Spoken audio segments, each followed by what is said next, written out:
शुभ संध्या। आज की जूम चर्चा में आप सबका स्वागत है। आज का विषय है अन्ना आंदोलन। विषय संख्या 857। कोटेशन नंबर 8572 से लेकर 8575 तक। आज हम अन्ना आंदोलन पर बात करेंगे। आज हम जानेंगे कि अन्ना आंदोलन क्या था, इसके क्या प्रभाव हुए और वर्तमान में इसकी क्या प्रासंगिकता है, या यह जानने का प्रयास करेंगे कि वह आंदोलन आज की राजनीति को कैसे प्रभावित कर रहा है। देखिए,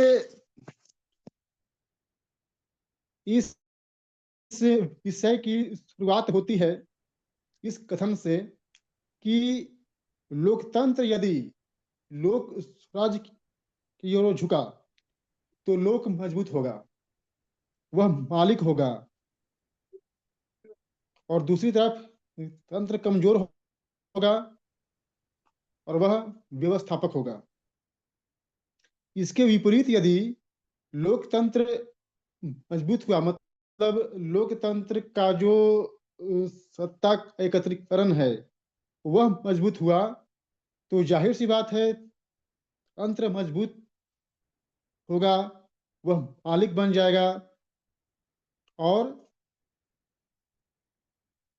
लोक कमजोर हो जाएगा। मतलब उसका काम केवल वोटिंग तक रह जाएगा। अब इसमें एक बात ध्यान देने वाली है कि तंत्र ने संविधान को अपने ढाल की तरह इस्तेमाल किया। आज भी हम देखते हैं कि हमारा तंत्र संविधान की दुहाई देकर अपना हित साधता है, अपना वर्चस्व कायम करता है।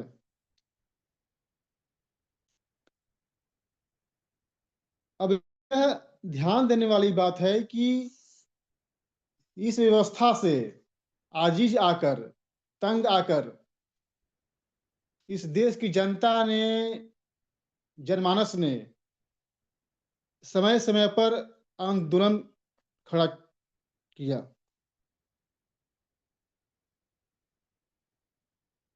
लेकिन उसका परिणाम कुछ नहीं निकला। हमने लोक स्वराज की दिशा में बढ़ने के लिए कई यत्न किए, उपाय किए, लेकिन इसका कोई प्रभाव नहीं हुआ। इसमें एक बात ध्यान देने वाली है कि अगर हम लोक स्वराज की ओर बढ़ते हैं तो ना तो हमें तानाशाही का खतरा है, ना ना हमें गुलामी का डर है। इसीलिए वर्तमान संसदीय लोकतंत्र को लोक स्वराज की ओर जाना चाहिए। अब हम बात को आगे बढ़ाते हैं। जानते हैं कि हमारे देश में आजादी के बाद व्यवस्था परिवर्तन के लिए कई आंदोलन हुए, जिनमें संपूर्ण क्रांति लोकनायक जयप्रकाश के द्वारा 1975 में, इसके अलावा 2011 में अन्ना आंदोलन हुआ, जो आज का विषय है। अन्ना आंदोलन 2011 में अप्रैल के महीने में शुरू हुआ। रालेगण सिद्धि के विचारक एवं समाज सुधारक अन्ना हजारे ने इसकी शुरुआत की। इसके पीछे उनका मकसद था भ्रष्टाचार का उन्मूलन और लोकपाल की व्यवस्था करना। अप्रैल 2011 से यह आंदोलन शुरू हुआ और लगभग 2011 अंत तक यह चलता रहा। इसमें बाबा रामदेव ने भी अपनी भागीदारी की। उन्होंने भी रामलीला मैदान में एक विशाल सभा का आयोजन किया। उन्होंने भी भ्रष्टाचार और काले धन की वापसी पर जोर दिया। तो कहना चाहिए कि उस वक्त में ये दोनों व्यक्ति आंदोलन कर रहे थे जो तत्कालीन सरकार के खिलाफ था।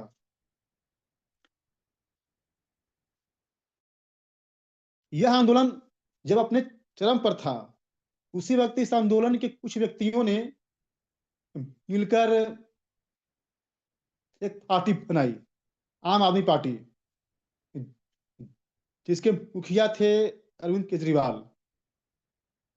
अगर देखा जाए तो अरविंद केजरीवाल उसी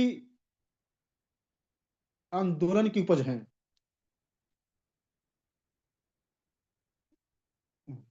वहीं से उनका राजनीतिक सफर शुरू हुआ। लेकिन हमें क्या मिला? जब संपूर्ण क्रांति हुई तो उसी आंदोलन से नीतीश, लालू, मुलायम सिंह यादव जैसे नेता निकले। लेकिन क्या व्यवस्था परिवर्तन हुआ? नहीं हुआ। केवल सत्ता परिवर्तन तक ही बात रही, व्यवस्था परिवर्तन हम क्या नहीं पता कर इसे पाए। दर्द कैसे हो गया। और यह बात गंभीर है कि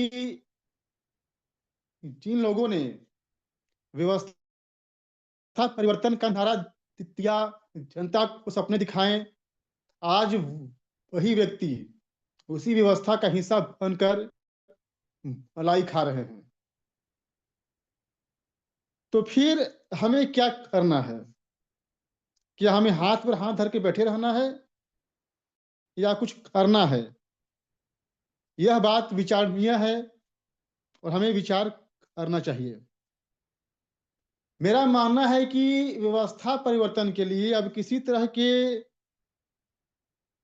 आंदोलन की आवश्यकता नहीं है, बल्कि जन जागरण की आवश्यकता है। आगे इसमें कहा गया है कि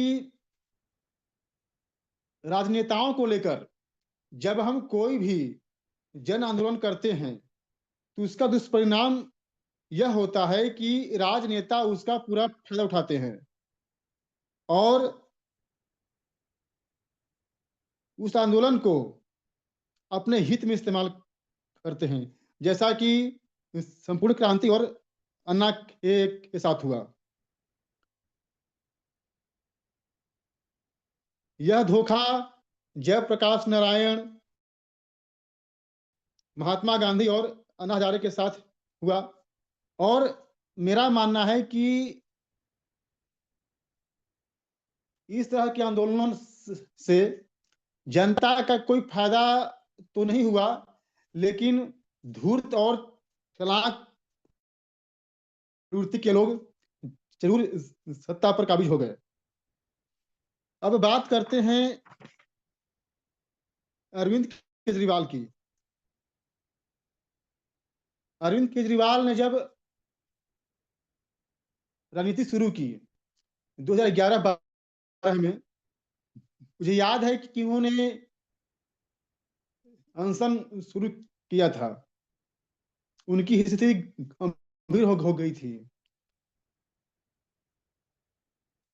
अगर केजरीवाल की बात की जाए तो मैं केजरीवाल को 2011-12 से पहले ही जानता था, क्योंकि जब मैं सामान्य ज्ञान पढ़ता था तो इनका नाम आता था। वो क्यों आता था? 2006 में अरविंद केजरीवाल को समाज सेवा के लिए रेमन मैग्सेसे अवार्ड मिला था। इसके अलावे राइट टू इंफॉर्मेशन में इनका योगदान रहा था। इस वजह से मैं इनको जानता था। लेकिन राजनीतिक रूप से ये सक्रिय हैं, इन्हें मैंने 2011-12 से ही जाना। जहां तक देखा जाए, ये भी एक धूर्त प्रवृत्ति के व्यक्ति हैं, इसमें कोई संदेह नहीं है। इन्होंने इतनी चालाकी और धूर्तता से उस आंदोलन में अपने आप को पेश किया, अपने आप को इस तरह से दिखाया कि मैं बहुत ईमानदार हूं, मैं जनता का हितैषी हूं, इंडिया अगेंस्ट करप्शन जैसे आंदोलन को जन्म दिया और अपने आप को राजनीति में स्थापित कर दिया। जिस व्यक्ति को कल तक कोई व्यक्ति जानता नहीं था राजनीति में या आमतौर से भी, इन्होंने इतने कम समय में अपने आप को स्थापित कर लिया, यह बहुत बड़ी बात है। और जब ये 2012 में 2 अक्टूबर 2012 को इन्होंने आम आदमी पार्टी की स्थापना की, तब तक ये जो लोकपाल आंदोलन था, इसका गुब्बारा फट चुका था,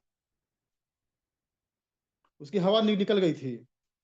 और इस व्यक्ति ने पार्टी की स्थापना की और उसके बाद इनका सफर शुरू होता है। 2013 में ऐसी परिस्थितियां बनी जैसे कि भैया गैंगरेप हुआ और भी स्थितियां बनी कि दिल्ली में इनका सत्ता आ गई। 2013 में ये सत्ता में आ गए।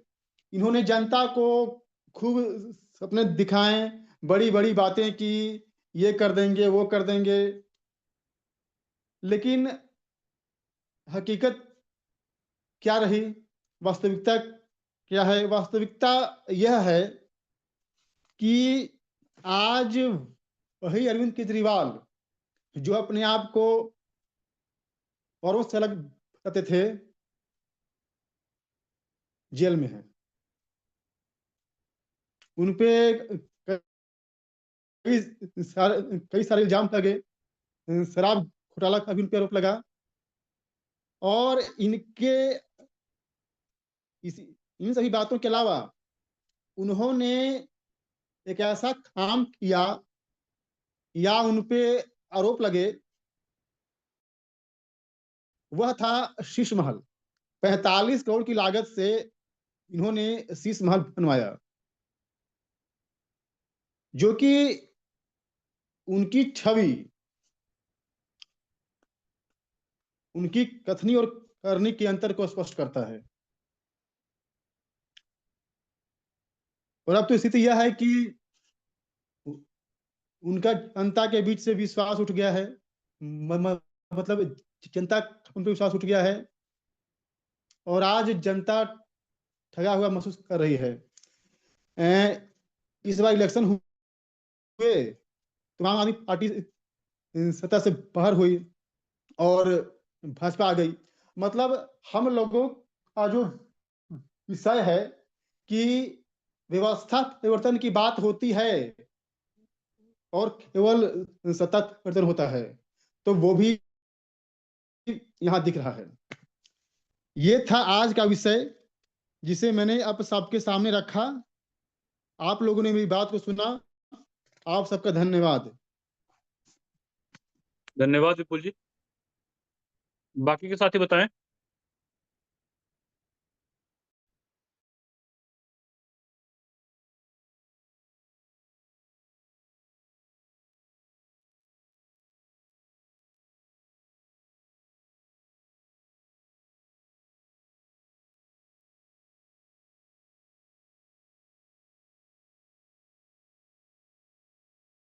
हेलो। जी आदरणीय, बताइए। हेलो सर, मैं ये कहना जी चाह रहा था सिर्फ जी कि केजरीवाल को सब धूर्त चालाक बोलते हैं, लेकिन अब बताइए उतने बड़े पढ़े लिखे इलाके में, दिल्ली में, वो धूर्तता करके शासन पा गए। तो ये क्या, किसको मूर्ख बोला जाए? है अनिल जी, आपकी दुनिया आवाज एक स्पष्ट दूसरे नहीं को। आ रही आपकी। तो जी हेलो, बताइए। मैं ये कहना चाह रहा जी था सर। बताइए, अब आवाज आ रही है। जी जी, ये केजरीवाल को धूर्त बोलते हैं, ठग बोलते हैं। तो दिल्ली जैसे जगह पर वो लोगों को ठग रहे हैं, ठग कर शासन पा गए, मुख्यमंत्री बन गए। तो दुनिया तो सब एक दूसरे को ठगती ही है। मैं उनका पक्षधर नहीं हूँ, तो इसमें जनता की भी तो बहुत बड़ी गलती है। जी जी सर। ठीक है। किसी और साथी को कोई बात है तो बताएं। बिल्कुल जी, आपको कुछ बोलना है तो बताइए। हाँ, मेरा इसमें कहना है कि अनिल जी ने जो बात बोली वह बिल्कुल सत्य है। हमारे यहाँ कहा जाता है कि जैसी प्रजा ऐसा राजा। तो जाहिर सी बात है, यहाँ की जनता में ही कमी है, तभी तो लोग उसे बेवकूफ बना रहे हैं। जब हम व्यक्ति को पहचान नहीं पा रहे हैं, जब हम अपने ही स्वार्थ में, उपमे में फंसे हुए हैं, तो जाहिर सी बात है, चाहे कोई भी आए, वो हमको बेवकूफ बनाएगा ही। धन्यवाद। जी धन्यवाद। कोई और साथी बताएं।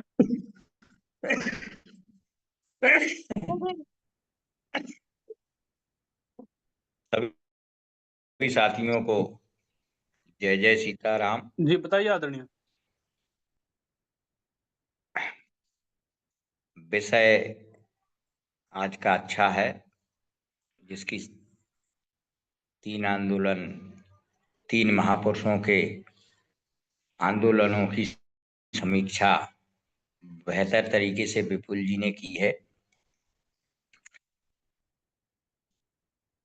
मेरा मानना है, जहां तक पढ़ा है,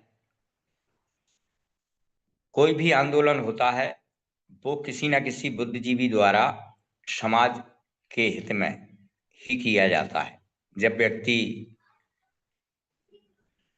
तंत्र में कमियां देखता है, उनमें सुधार के लिए जन जागरण का काम करता है और वो एक आंदोलन का रूप ले लेता है। बेसिक रूप से होता वो जन जागरण ही है, लेकिन उस जन जागरण के तहत कुछ जो मुख्य आयोजनकर्ता के आसपास के लोग होते हैं, जो चालाक होते हैं, वो उसका फायदा उठाते हैं।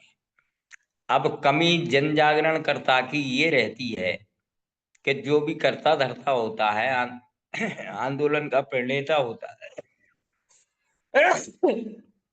प्रणेता होता है, चाहे वो जयप्रकाश नारायण जी रहे हों, गांधी जी रहे हों, अन्ना हजारे रहे हों, या आज की डेट में हमारे आदरणीय मुनि जी। अब इस मुनि जी काम तो अपना जन जागरण के लिए कर रहे हैं, अच्छे के लिए कर रहे हैं। इसमें माता प्रसाद गौरव हो या ज्ञानेंद्र जी हो या मैं से कोई अन्य साथी अपने स्वार्थ सिद्धि के लिए इनका उपयोग कर ले, तो क्या करेंगे वो? भाई अन्ना हजारे कुछ नहीं कर पाए, जयप्रकाश नारायण भी कुछ नहीं कर पाए, गांधी जी भी, नेहरू जी का कुछ नहीं कर पाए। तो बात रहती है कमी होती है ये कि ये विशुद्ध रूप से जो लाभ उठाना चाहता है उसके विरोध में कभी भी खुल करके एक जागरण सामने नहीं आते हैं, जिससे जनता उनके विरोध में जग सके कि भाई ये हमारा उपयोग कर रहे हैं। ऐसा किसी भी, ना तो गांधी जी ने किया नेहरू जी के विरुद्ध, ना ही जयप्रकाश ने, हमारे नीतीश, लालू या मुलायम सिंह उस समय के लिए उन्होंने भी नहीं किया। कभी मुखर विरोध किसी ने नहीं किया। अन्ना हजारे तो आज हैं, लेकिन अरविंद केजरीवाल का मुखर रूप से विरोध उन्होंने कभी नहीं किया। जब तक हमारा जो गुरु है वो निकल करके सामने सच को सच मजबूती से नहीं बोलेगा, क्योंकि भारत की जो रियाया है, भारत की जो आम जनता है, वो आम जनता भावना प्रधान है, बुद्धि प्रधान नहीं है। बुद्धि प्रधान तो कुछ लोग ही हैं जो जन जागरण का काम करते हैं या जन जागरण करने वाले की मदद करते हैं, अर्थात उसके कंधे से कंधा मिला करके उस चेतना को जागरण करने में अपनी भूमिका का निर्वहन करते हैं। ये भाई अंग्रेज आए, मुट्ठी भर अंग्रेज आए थे, तो उन्होंने भी हमारे देश पर कैसे काबिज हो गए। मुट्ठी भर मुगल आए थे, वो हमारे देश पर कैसे काबिज हो गए। कहीं से बाहर की किसी भी शक्ति ने हमारे ऊपर कोई भी आधिपत्य नहीं जमाया है। हमारे बीच के लोग ही कुछ धूर्त हैं, कुछ चालाक बुद्धि वाले हैं, जिन्होंने हमारे ऊपर शासन किया, हमारा दोहन किया और करने दिया। तो ये अब वो भी करने में क्यों सक्षम हुए, क्योंकि जो हमारा बुद्धिजीवी वर्ग था, जो जानता था कि ये दोहन कर रहे हैं हमारे समाज का, लेकिन फिर भी उनको करने दिया उनके विरोध में, क्योंकि उनका भी कहीं ना कहीं कोई भय था। तो सबसे बड़ी बात है आज के भारतीय समाज में भय व्याप्त होना, सत्ता के विरुद्ध भय। और उस भय का कारण क्या है? उस भय के मूल रूप से दो कारण हैं। एक तो शिक्षा का कमजोर करना, दूसरा समाज को कमजोर करना, अर्थात समाज की इकाई गांव और परिवार। परिवार को जितना कमजोर करोगे, सत्ताधारी उतनी ही अपनी इच्छाएं आपके ऊपर थोपते चले जाएंगे, अपना स्वार्थ सिद्ध करते चले जाएंगे। और वो कब होगा संभव? जब शिक्षा कमजोर होगी, अर्थात यहाँ का विचारक वर्ग कमजोर होगा। शिक्षक कैसा भी हो, फिर भी वो समाज के बारे में सोचता है, बुद्धिजीवी होता है। भले ही वो साहित्य का सृजन ना करे, लेकिन शिक्षक में कहीं ना कहीं क्रिएटिविटी होती है। अभी भी हमारे बुद्धिजीवी जितने हैं वो भी शिक्षक को इस लायक मानते नहीं है, और नेताओं को मानने का तो कोई कारण ही नहीं बनता है, क्योंकि अगर शिक्षक को मान लिया कि ये अग्रणी है समाज का, समाज को दिशा देने वाला है, तो उनकी दिशा बदल जाएगी। शिक्षक शिक्षक की दशा बदलेगी तो उनकी दिशा बदल जाएगी, और समाज एक अलग रूप में दिखाई देगा, क्योंकि वो समाज को दिशा देने वाले लोग हैं। तो जब तक हिंदुस्तान की शिक्षा व्यवस्था को आगे ना रखा जाए, शिक्षक को सर्वोपरि ना माना जाएगा, उसको उचित स्थान समाज में नहीं दिया जाएगा, तब तक ये दुर्दशा सुधरने वाली किसी भी कंडीशन में नहीं है। कितने भी विचारक पैदा हो जाएं, कितने भी जन जागरण हो जाएं, कितने भी आंदोलन हो जाए, ये सब नतीजा वही निकलेगा जो आदरणीय जेपी साहब के आंदोलन का निकला, संपूर्ण क्रांति का। वही अन्ना हजारे के आंदोलन का निकला, और गांधी जी का कमोबेश वही हर्ष हुआ। तो ये हमारे समाज की व्यवस्था है। मूल रूप से चिंतन केवल एक ही बात पर जोर देना चाहिए मेरे विचार से, तो हम अगर शिक्षक और शिक्षा का स्थान समाज में स्थापित कर पाए तो हम अपने जागरण के काम में सफल होंगे। अन्यथा ढाक के तीन पात वहीं के वहीं रहेंगे, बातें कितनी भी कर लें, कहीं कुछ होने वाला नहीं है। धन्यवाद। धन्यवाद आदरणीय। बाकी के साथी बताएं।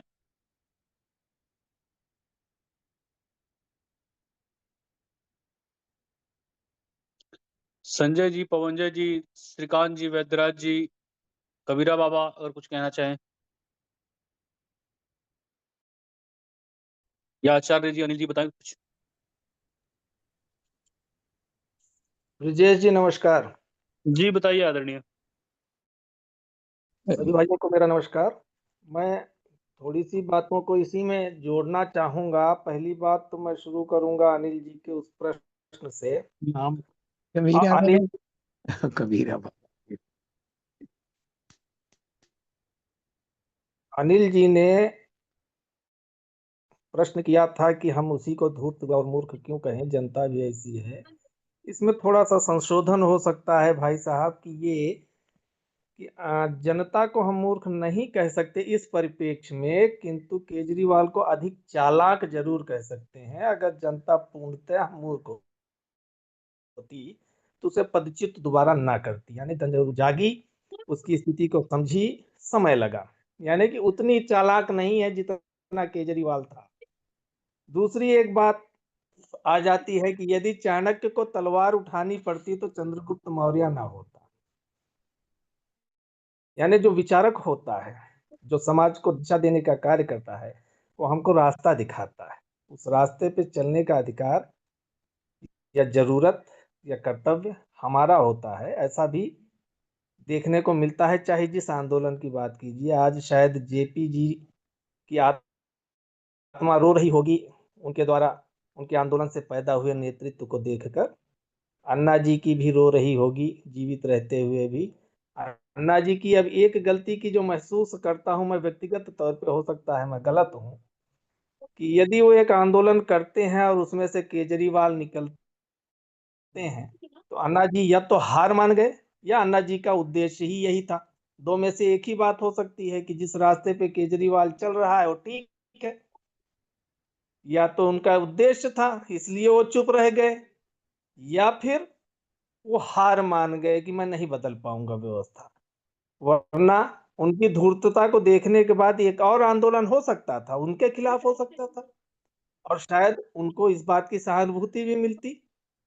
लेकिन अधिकांश विचारक जब अपने द्वारा किए हुए कृत्यों से, अपने द्वारा दिखाए हुए रास्तों पे लोगों को गलत चलते हुए पाते हैं, अपने शागिर्दों को, अपने उत्पादों को, तो शायद हताश हो जाते हैं या हार मान लेते हैं।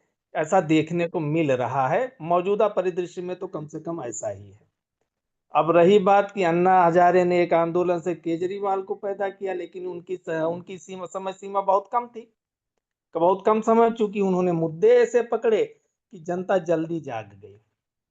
जेपी जी के आंदोलन से जो नेतृत्व निकला, उन्होंने ऐसे मुद्दे पकड़ लिए हैं कि जिससे जनता चाह कर भी जागना नहीं चाहती है। चाहे मुलायम जी की बात की जाए, चाहे लालू जी की बात की जाए, तो उन्होंने जातिवाद नाम के एक बड़े ही गहरे जड़ किए हुए वृक्ष को पकड़ लिया है, जिसके आधार पर थोड़ी सी राजनीति उनकी बची हुई नजर आ जाती है।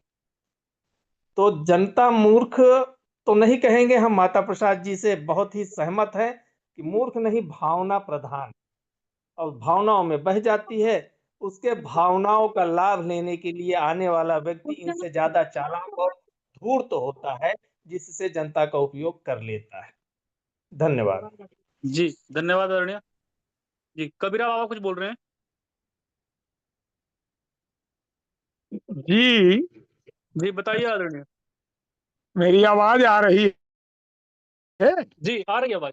ओ, तो सभी शुभात्माओं को सादर नमन प्रणाम के साथ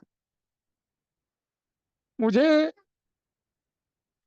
तो ऐसा लगता है कि स्वतंत्रता के आंदोलन, स्वतंत्रता जब देश को कथित रूप से मिली, वो तत्काल लोकतंत्र की स्थापना, तत्काल सरकारी काम काज को मंजूरी दे दी गई, लोगों को मताधिकार दे दिया गया, उन्हें कह दिया गया आप चुन सकते हो, जबकि वो इस प्रकार की किसी भी भूमिका के निर्वहन के लिए वो जागरूक नहीं थे, वो तैयार नहीं थे।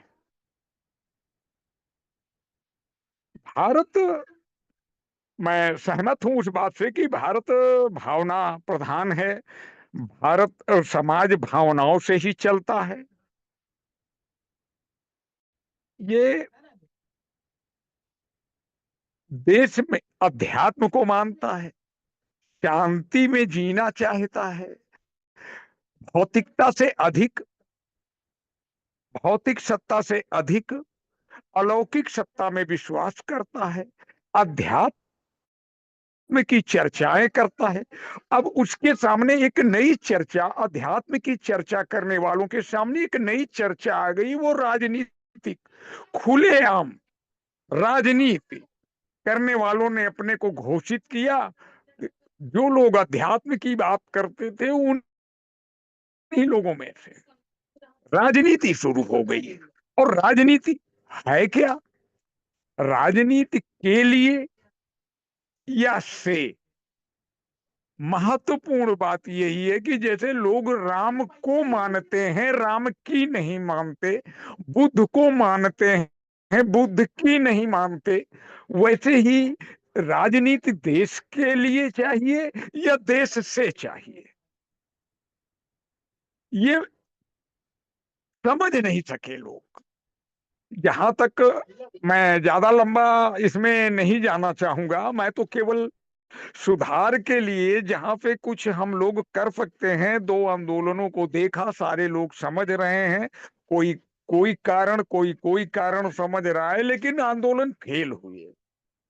तो ऐसे आंदोलन, मैं इनको इस रूप में देखता हूं कि लोकनायक जयप्रकाश नारायण के आंदोलन के लगभग 30 साल बाद दूसरा आंदोलन देश में पैदा हुआ, और अन्ना आंदोलन का हफ्र देखते हुए यदि कोई चाहे कि हम दूसरा आंदोलन खड़ा कर देंगे इतनी जल्दी, तो जनता दो दो आंदोलनों को, अभी जयप्रकाश नारायण के आंदोलन को देखे हुए लोग होंगे अभी, और अन्ना आंदोलन तो अभी ताजा ताजा है, उसे भी लोगों ने देखा कि इन लोगों का काम केवल राजनीति करना है, और राजनीति गंदी चीज है ये भी वो कहते हैं, ये पब्लिक ही कहती है, लेकिन उसके सामने कोई विकल्प नहीं है, और विकल्प सुझाए तो कौन सुझाए? तो सुझाने वाले को बिल्कुल अलग पहचान कायम करनी होगी, उस भीड़ से अपने आप को जुदा करना होगा, तब उसकी एक पहचान कायम होगी। और वही व्यक्ति जब तक कोई विश्वसनीय, जैसे बात अभी आई कि केजरीवाल का एक विश्वसनीय चेहरा सामने आया, उसने एक ऐसी ऐसी चीजों से विश्वास दिलाया, ऐसे विजुअल पैदा किए, ऐसी प्रोग्रामिंग की उसने, वो तो उसकी बुद्धि में बहुत पहले से ही था, उसने किया। लेकिन जो जितनी जल्दी बकरी का बच्चा जितनी जल्दी उठता है, पैदा होने के तत्काल बाद उछल कूद करने लगता है थोड़ी देर में, और वो जल्दी कट जाता है। और आदमी का बच्चा उछल कूद करने के लिए तैयार होता है लंबे समय बाद, इसलिए उसकी उम्र अधिक है। हम प्रकृति से ही सीखते हैं, हमारी सारी पुस्तकें, हमारे सारे सिद्धांत प्रकृति से आते हैं। ये एक प्रकृति है, जो जल्दी उठेगा वो जल्दी जाएगा। और समाज इतने दिनों से अध्यात्म पर चलता आया है, उसको इतनी जल्दी, ये 70-75 साल में उसका इतना ज्यादा नहीं बिगाड़ा को जा सकता, लेकिन हाँ, ऊहापोह की एक ऐसी स्थिति है, उसमें सभी लोग स्वतंत्र हैं, कोई कुछ कर रहा है, कोई कुछ कर रहा है, कोई जो है धर्म को नहीं मानता, अपने को धर्मनिरपेक्ष, कोई भाई शांत रहो। तो ऐसे ही सब मैं महसूस करता हूं कि एक कई रूपों में पढ़े लिखे लोग, शिक्षित लोग, यहाँ वकील भी जुड़े हुए हैं और भी लोग हैं, वो लोग इस तरीके के मामले को देखें। और चुनाव में इस समय जैसे सीट चल रहा, मैं यहीं से बात करना चाहता हूं कि सभी को वोटिंग का अधिकार दे दिया गया, उसे पता ही नहीं कि वोट होती क्या है और वोट देने का क्या है। बस केवल उसे तो ये सीधे सीधे खरीदने और बेचने वालों में लोगों ने ढाल लिया। इसी का लाभ सीधे सीधे अब हो रहा है। केजरीवाल ने भी यही किया, हम तुमको ये देंगे, हम तुम्हारे लिए ये कर देंगे, हम बस में यात्रा फ्री कर देंगे, हम बिजली कम में कर देंगे। अरे ये सब की जरूरत लोकतंत्र के लिए थी ही नहीं। होना तो ये चाहिए कि जो लोग जागरूक हो गए हैं वो लोग सरकार बनाए, जिनको कुछ नहीं पता है उनको क्या जरूरत है, उनको तो वोट का कुछ पता ही नहीं। और उन्हीं लोगों के वोटों को लूटने और ठगने के लिए ही सारे लोगों को वोट का अधिकार दे दिया गया। उसे वोट के विषय में पता ही नहीं है, पहले उसे पता होना चाहिए। मैं तो इतने तलखी के साथ ही इन बातों को रखता हूं कि चुनाव आयोग उन्हीं लोगों को कह दे कि आइए आप अपना नाम आइए, जो जागरूक होंगे वो वहां अपना नाम लिखाने जाएंगे। लेकिन सभी का नाम शामिल कर लेना और उसके बाद वो आदमी वोट देने नहीं जाता। 100 में 60 लोग 65 लोग वोट देने जाते हैं, 40 लोग कहाँ हैं? कभी देश ने चिंता की कि ये 40 लोग कौन हैं, कहाँ रहते हैं और क्यों नहीं वोट देने आते, क्यों नहीं सरकार में शामिल होते? क्या निराश हैं, क्या हताश हैं, क्या है दुख उनको, क्या कष्ट है, उनकी कोई मांग है? मत करो, मत दो वोट, घर बैठे दो, लिस्ट में नाम पड़ा हुआ है। अरे क्या लाभ है इनका? देश के संसाधनों का दुरुपयोग है एक प्रकार से। वोटर लिस्ट में सबका नाम छापिए, लिखिए, ढूंढिए, तलाशिए, पहले वो वोट देने नहीं आता। लेकिन जो जागरूक हो गए हैं उनकी बात तो सुनी जाए। इस प्रकार चुनाव आयोग को इस बात के लिए राजी करने के लिए लिखा जाए, उनको आज तक किसी ने लिखा नहीं, कोई दिशा नहीं दी। इस इस प्रकार की बात, तब इस पे चर्चा चले। मैं चाहता हूं कि उन पे चर्चा चले और इस तरीके का कार्य हो। और आंदोलन को शायद ही, हाँ, जागरूकता पैदा की जा सकती है, लोगों को सच बताया जाए, उन्हें लोकतंत्र होता क्या है उसके विषय में बताया जाए। भाई आपको ये फौरी तौर पे सुविधाएं उपलब्ध नहीं होंगी अगर आप अपने बच्चों के भविष्य को लेकर के, जो परिभाषाएं बदल गई हैं, जो हिंदी की जगह अंग्रेजी में बता दिया जाता है, तो लोग समझते ही नहीं कि हमको पीलिया हुआ है या हमको अंग्रेजी में क्या बोलते हैं उसको, वो हो गया है। डॉक्टर तो वही बताता है कि तुमको तो ये हो गया है। अब वो पीलिया की दवा जानता है लेकिन उसका इलाज नहीं जानता जो अंग्रेजी नाम वो ले रहा। इसी प्रकार हमारे तमाम शब्दों को बदल दिया गया है उनकी परिभाषाएं बदलने के लिए। और हम उन शब्दों को उसी रूप में लोगों को बताएं, जागरूक करें। केवल सच ही वो है कि हमने पढ़ा है कि किसी बड़े चिंतक विचारक ने कहा है कि लोगों को सच्चाई का एहसास करा दो, लोगों को गुलामी का एहसास करा दो, वो जंजीरें खुद तोड़ देगा। तो केवल एक के करने से, केवल मेरे करने से, हाँ ये मेरा विचार है, मैं ऐसा चाहता हूं, ये कहकर कोई निकले और बीज बोता हुआ चला जाए। जैसे कोई किसान जब बीज बोता है तो वो उसे कुरेद कर देखता नहीं कि बीज में अंकुरण हुआ या नहीं, क्योंकि पहला अंकुर जो होता है वो नीचे जाता है, जमीन के नीचे जाता है, और उसके बाद ऊपर को उठता है। नीचे इसलिए जाता है कि बेस बनाता है, आधार बनाता है। तो मैं लोगों से यही कहता हूं कि आप किसी को कुछ चीज बताओ, कुछ चीज सिखाओ तो केवल सिखाते जाओ, एक बार, दो बार, तीन बार, जितनी बार बोलना हो बोलो, लेकिन उसके बाद उखाड़ के मत देखो कि तुम्हें समझ में आया या नहीं। जिस समय वो अंदर की ओर जाके अंकुरित होगा, आधार पैदा कर लेगा, 10 दिन में, 15 दिन में, जैसी उर्वरा भूमि होगी, जैसा उर्वरा मस्तिष्क होगा उसका, तो वो स्वयं अपने मस्तिष्क में ला लेगा और आगे बढ़ेगा। तो हम कल्पना कर सकते हैं कि 15-20 साल में एक अच्छे भारत का निर्माण संभव हो सकता है, यदि हम सब लोग इस प्रकार अपने नए रूप में आंदोलन, यानी मैं कभी कभी मैं ये भी लिखता हूं और मानकर चलता हूं कि एक ही हथियार से बार बार शिकार नहीं होता।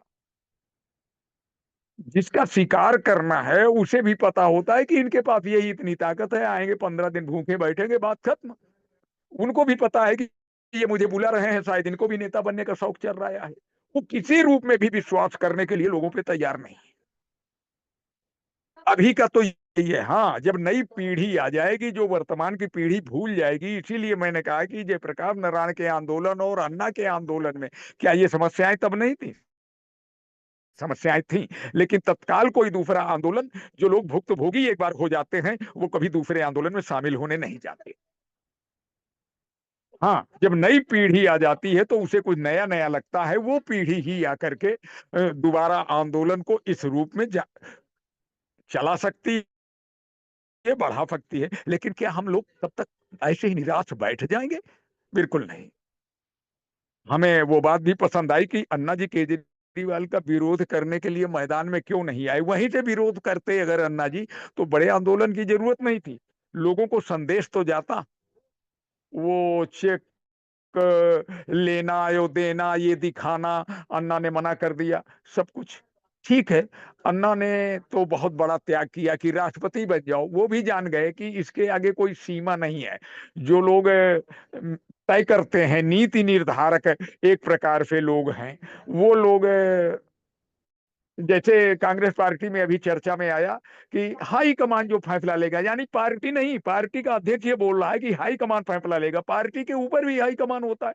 उसी प्रकार मैं महसूस करता हूं कि देश के ऊपर भी एक हाई कमान जैसा होता है, जो इस प्रकार के निर्णय लेता है। मैं अपनी बात को समाप्त करता हूं। टुकड़ों टुकड़ों में कई दिशाएं हमने प्रस्तुत कर दी हैं। जी, धन्यवाद। और आचार्य जी बताइए। जी, नमस्ते सभी के लिए। देखिए, कई बातें बाबा ने स्पष्ट की हैं और कई बातें दो तीन लोग पहले ही बोले थे, उन्होंने भी कुछ स्पष्ट किया था। लगभग मैंने ये कई बार डिबेट में रखा है और दो बातों पर सबसे बड़ा बल दिया है। मैंने कहा है, एक तो इसी बात को डिबेट में सबसे पहले एक बात मैंने कही थी शुरू में, जब ये शुरू हुई थी।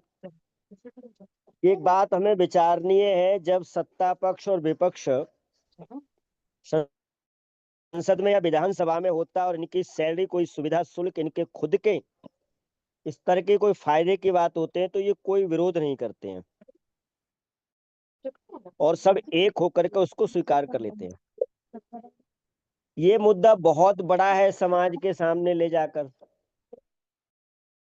दूसरी बात मैंने कई बार रखी है कि जिस लोकतंत्र की प्रणाली, वोट की चुनाव प्रक्रिया हो और वहां कोई योग्यता, किसी तरह की कोई आधारशिला ना हो, योग्यता का मानक कई तरह से स्थापित किया जा सकता है। एक तरह से ही नहीं कि हम केवल शिक्षित हों। जैसे परिवार के बारे में बात करते हैं, मुखिया वोट दे तो उन सभी का 4 वोट है, उनके मुखिया के 4 वोट माने जाए, ये भी प्रणाली हो सकती है। लेकिन जब तक इसमें कोई परिवर्तन नहीं किया जाएगा या नहीं होगा, तब तक चुनाव प्रक्रिया में, सरकारों में कोई बदलाव आएगा ही नहीं। क्योंकि हर खेत को जोतने के बाद ही फसल तो बोई जाती है। तो सरकार जो बनेगी, नेता जो चुना जाएगा, वो प्रक्रिया केवल यही है कि भाई वोट बहुमत का आधार है और वोट जिसके पक्ष में ज्यादा हो जाएंगे, चाहे एक वोट ज्यादा हो जाए, तो वो जो है सरकार में आ जाएगा, या फिर वो प्रतिनिधि, या फिर वो अपना जो भी जनप्रतिनिधि बोले या दल प्रतिनिधि बोले, वो विषय अलग हो जाता है, वो चुन लिया जाएगा, मतलब नेता हो जाएगा। उसके पास अधिकार, पद जो भी है संवैधानिक, वो सब आ ही जाएंगे।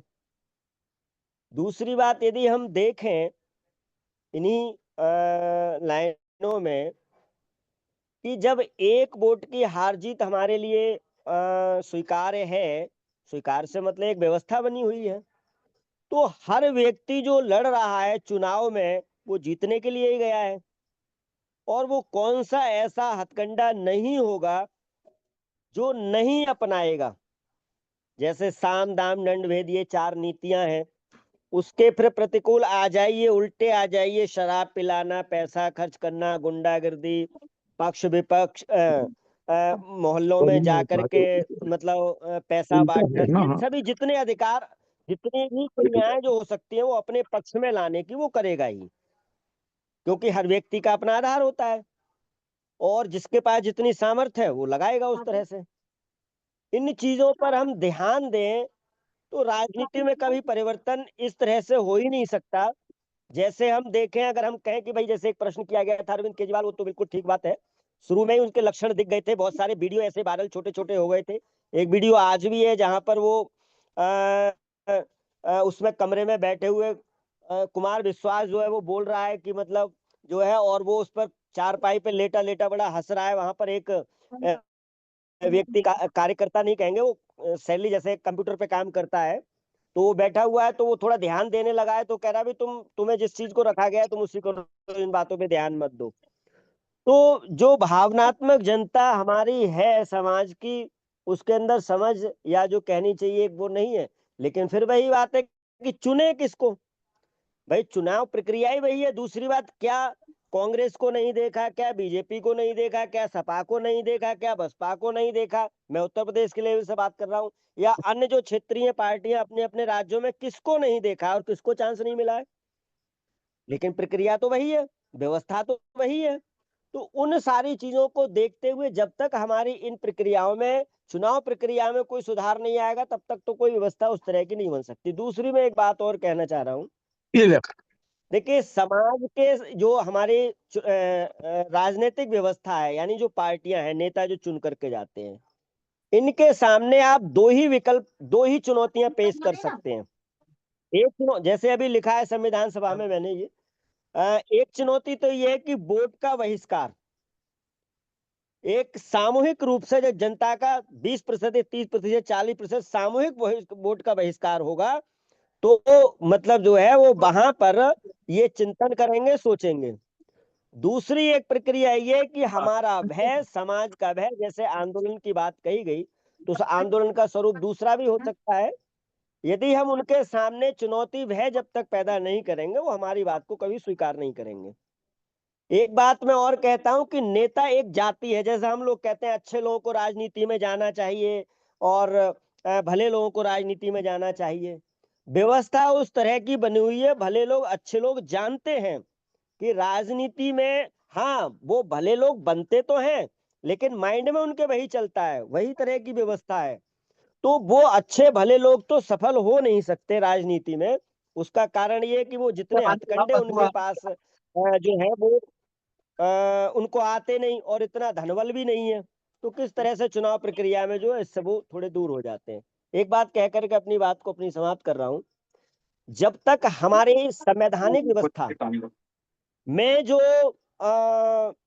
व्यवस्था है, तो संविधान को मैं दोषी 50% तो मानता हूं, और मेरी ये मान्यता है, इसको अपना तर्क का रूप भी देता हूं, मानो या मत मानो वो तो अलग है। मैं संविधान एक मूर्त जो है वो जड़ है, यानी पुस्तक ही तो लिखा हुआ ही तो है। जैसे लिख दिया गया honesty is the best policy, ईमानदारी सबसे अच्छी नीति है। अब हम ये बोल दें और उसमें चरित्र में या हमारे आचरण में नहीं आए, तो फिर लिखने वाले की तो गलती नहीं है, वो लिखा हुआ वाक्य तो गलत नहीं होता। दूसरी तरह हम देखें, जैसे इंग्लिश में दो लाइनें बड़ी अच्छी कही गई है, if bad manners are infections, यदि बुरा व्यवहार संक्रमक रोग की तरह फैलता है।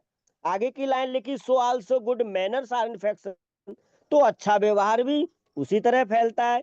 एक उदाहरण हमारे सामने अभी आया है, जो नए चीफ जस्टिस जो है बने हैं सूर्यकांत जी, तो दो चीजों का प्रभाव इतना, मीडिया ने भी उसको लिखाया, और वो उन्होंने सबसे पहले तो उन्होंने लिखा दिया उसमें कि भाई हिंदी में उन्होंने जो है वो क्या बोलेंगे, शपथ ग्रहण की।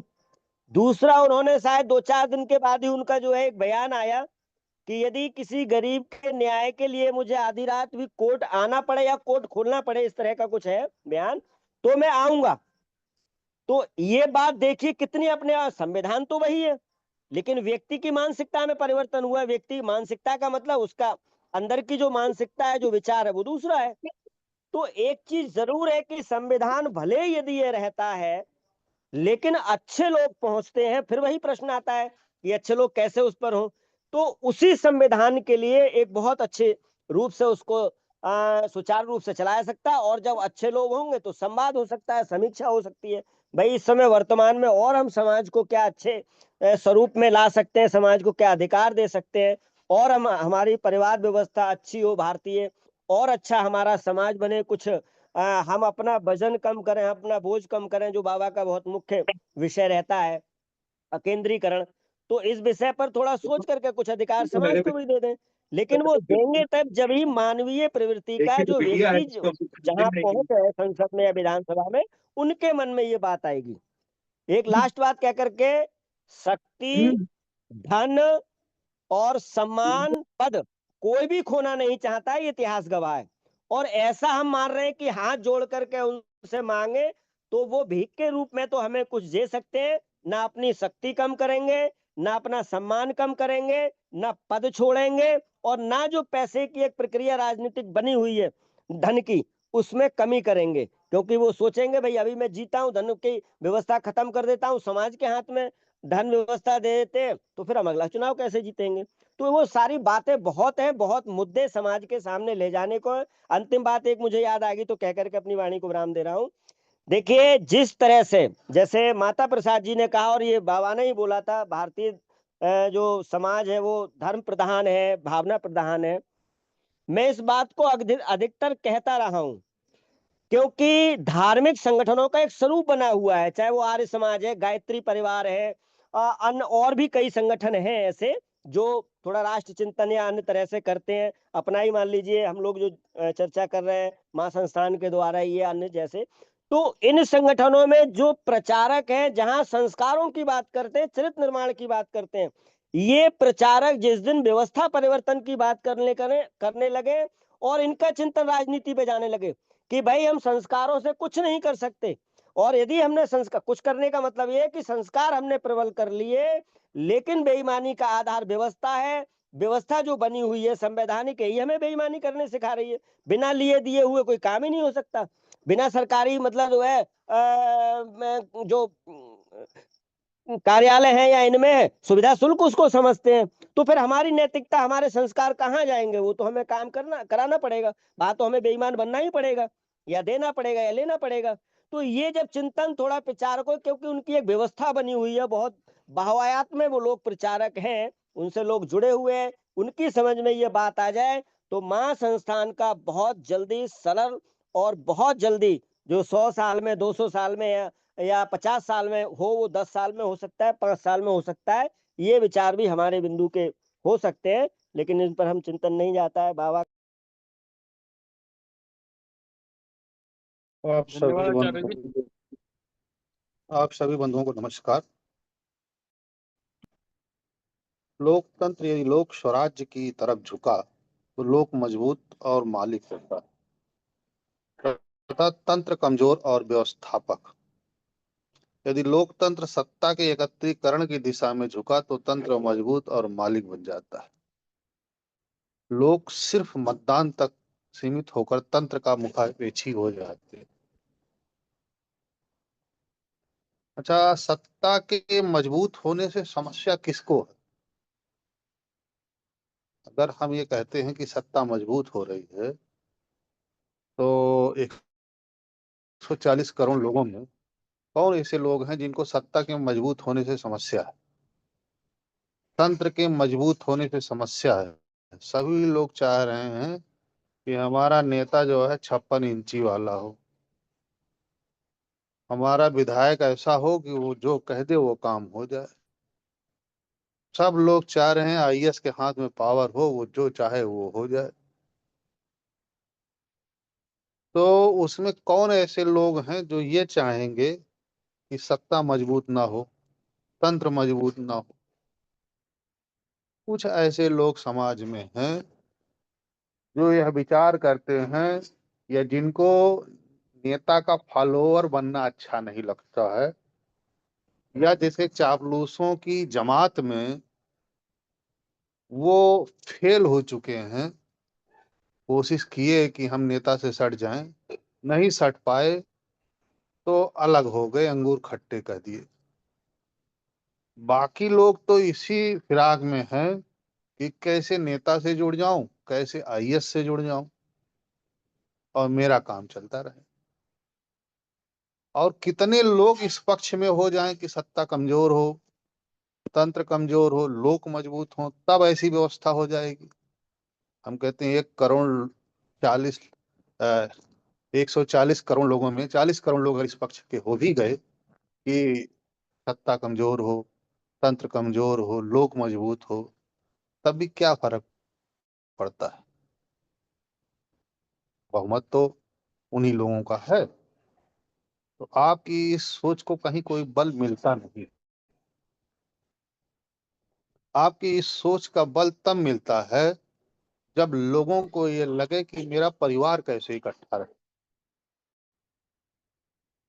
लोगों की समस्या है कि उनके परिवार टूट रहे हैं। आप बता रहे हैं कि सत्ता कमजोर हो जाए, तो उन्हें चिंता परिवार की है, उन्हें आ रही है खांसी और आप दवाई बेच रहे हो टीबी की, तो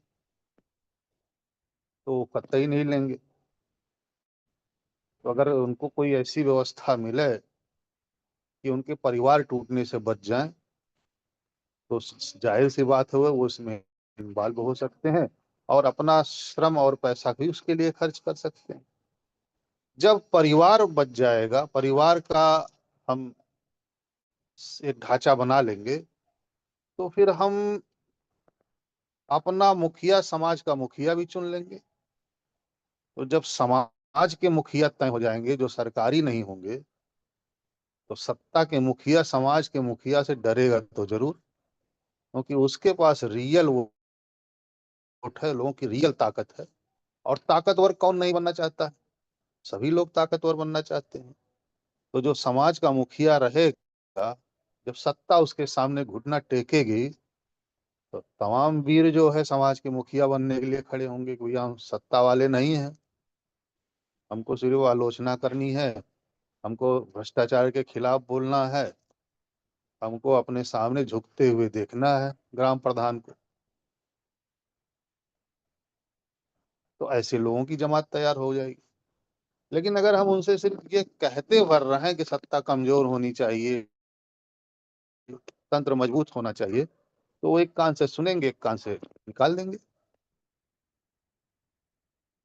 वो उसी गाने की भांति हो जाएगा कि शिकारी आएगा, जाल बिछाएगा, दाना फेंकेगा, नहीं चुगेंगे, नहीं चुगेंगे, नहीं चुगेंगे। और शिकारी आता है,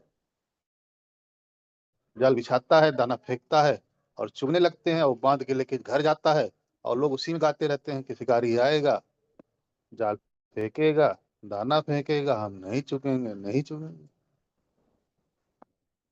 अन्ना आंदोलन से देश की जनता तथा हम सबको बहुत उम्मीद थी, लेकिन अन्ना आंदोलन का भी वही परिणाम हुआ। अच्छा, अन्ना आंदोलन से हम सबको कैसे उम्मीद हो सकती थी? हम लोग अन्ना आंदोलन के ना टीवी मैनेज कर रहे थे, ना वहां का कोई खर्चा देख रहे थे। हम लोग तो भीड़ हैं जो आज मोदी के पीछे खड़े हो जाते हैं, कल अन्ना के पीछे खड़े थे, परसों किसी और के साथ खड़े हो जाएंगे लाइमलाइट पाने के लिए, कुछ अहम की संतुष्टि के लिए। हम कैसे किसी आंदोलन से उम्मीद रख सकते हैं? आंदोलन से उम्मीद उनको थी जो कांग्रेस की उस गवर्नमेंट को हटाना चाहते थे, दूसरी गवर्नमेंट लाना चाहते थे और एक बड़ा नेता चुनना चाहते थे जिससे जो है छोटे छोटे दल समाप्त हो जाए। और उन्होंने एक एक हीरो बनाने के लिए 10 विलेन उसके बगल में गिरते हुए दिखाना पड़ता है। तो वो हुआ, अन्ना आंदोलन हुआ, संसद पर अटैक हुआ और घोटाले दिखाए गए, कोयला घोटाला दिखाया गया, आदर्श घोटाला दिखाया गया। ये सब दिखा करके मीडिया द्वारा यह दिखाया गया कि जो है देश को एक बहुत मजबूत नेता चाहिए। फिर भीड़ ने एक मजबूत नेता चुना जिसने जो है, जिन लोगों ने मीडिया मैनेज किया था, अन्ना अन्ना आंदोलन को कवरेज दिया था, आदर्श घोटाले को कवरेज दिया था, उन लोगों को रेल दे दिया, बिजली दे दिया, ट्रेन दे दिया, बहुत सारी जमीनें दे दिया। वो लोग अपना पाए। जो लोग अन्ना आंदोलन में रुपया लगाए हैं वो अन्ना आंदोलन से उम्मीद करेंगे कि हम लोग अन्ना आंदोलन से उम्मीद करेंगे? बिना राजनेताओं का साथ लिए कोई भी बदलाव संभव नहीं, और राजनेताओं का साथ लेकर किए जाने वाले प्रयत्न के परिणाम में हमेशा राजनेता धोखा ही देते हैं। अच्छा, शेर से जंगल के और जानवर कहें कि आप जो है मेरे साथ हो जाओ, तो क्या करेगा वो बेचारा? जब भूख लगेगी तो खाएगा नहीं, वो सेब तो खाएगा नहीं, वो खाएगा तो जानवर ही। राजनेता क्यों आपके साथ हो जाएगा? राजनेता सदैव सत्ता के साथ होता है, उसका धर्म है वही सत्ता के साथ होने का। वो सत्ता के लिए ही सारी चीजें करता है। सत्ता के लिए अगर मुस्लिम तुष्टीकरण हो तो मुस्लिम तुष्टीकरण करेगा, सत्ता के लिए यदि हिंदू तुष्टीकरण हो तो हिंदू तुष्टीकरण करेगा। जो कुछ भी हो सकता है राजनेता वही करेगा, वो सत्ता के लिए काम करता है।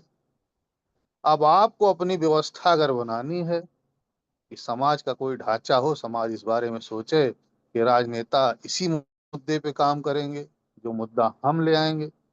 जब समाज का ढांचा रहेगा तभी तो आप कर पाओगे। व्यक्ति नहीं व्यवस्था से लड़ सकता, व्यवस्था व्यवस्था से लड़ सकती है। आपके पास कोई व्यवस्था नहीं है, आप दूसरी व्यवस्था से कैसे लड़ सकते? अरविंद केजरीवाल एक अति परिश्रमी, सिर्फ काम की बात करने वाले और परिस्थितियों के अनुसार नीतियों से सामंजस्य बिठाने वाले व्यक्तित्व का नाम। अरविंद समय का अधिकतम सदुपयोग करने वाले व्यक्ति का नाम। अरविंद ने अन्ना से अलग होने के बाद जिस स्वच्छ राजनीति की घोषणा की थी, वह घोषणा उनकी चालाकी सिद्ध हो।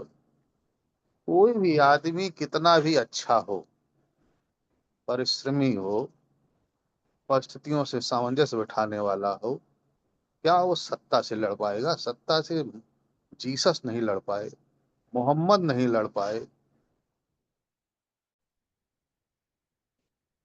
तमाम धर्मगुरु जो है, इनसे बड़े बड़े लोग जो है नहीं लड़ पाए।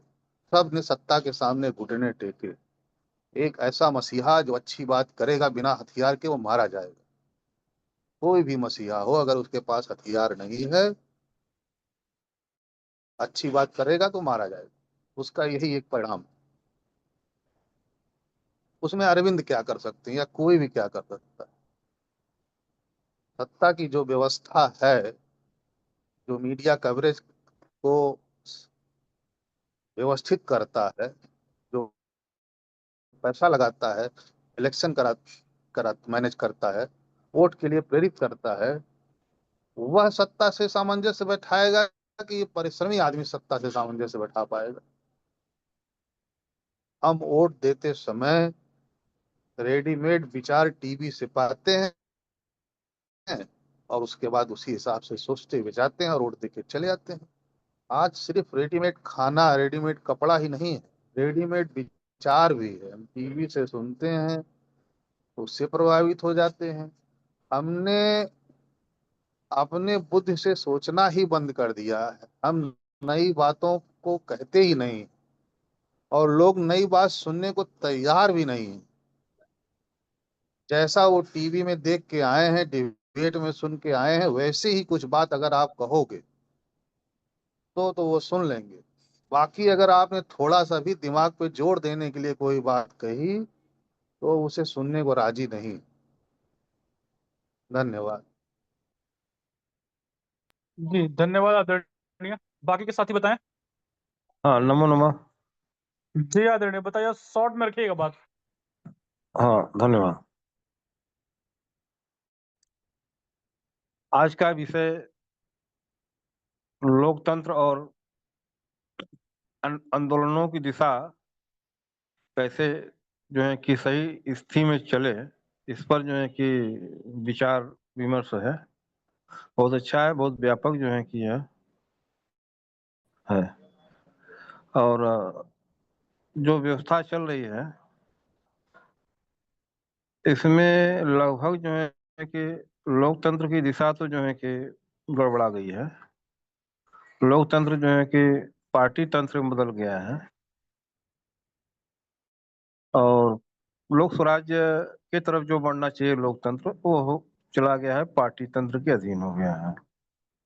अब धीरे धीरे जो है पार्टी तंत्र से भी हट करके या पक्ष और प्रतिपक्ष के में सीमित होता जा रहा है और प्रतिपक्ष की तरफ जो है कि यह है कैसे सत्ता पाया जाए, इसके लिए पूरा पुरजोर कोशिश कर रहे हैं और सत्ता पक्ष में कैसे सत्ता को बचाया जाए, इसके लिए पूरा पुरजोर कोशिश कर रहे हैं। सत्ता पक्ष डर रही है, हम कोई ऐसा जो है कि मत को या बात को समर्थन देते हैं या ऐसा कुछ सुनियोजित प्रक्रिया को आगे बढ़ाने के लिए, भविष्य के लिए, तो उसको इसलिए लागू करने से डरते हैं कहीं तात्कालिक रूप से जो है कि जनता में गलत मैसेज न जाए और हमारा वोट शेयर कम हो जाए, वोट प्रतिशत कम हो जाए और हम सत्ता खो दें और हमारे लिए वो चीज बाद में दुर्लभ हो जाए।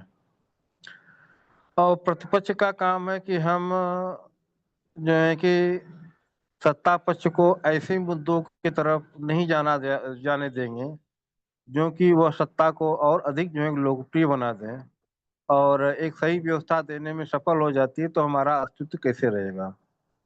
तो प्रतिपक्ष इस प्रयास में लगा हुआ है कि कहीं से सत्ता पक्ष जो है कि अधिक जो है कि लोकप्रिय न बनने पाए और अधिक सुव्यवस्था की तरफ आगे बढ़ जाए, तो उसको जो है कि अवरोध उत्पन्न करने के लिए अपना हर प्रयास करती हैं। इस प्रकार से लोकतंत्र जो है कि सत्ता संभालने और सत्ता पाने का मात्र जो है कि एक माध्यम रह गया।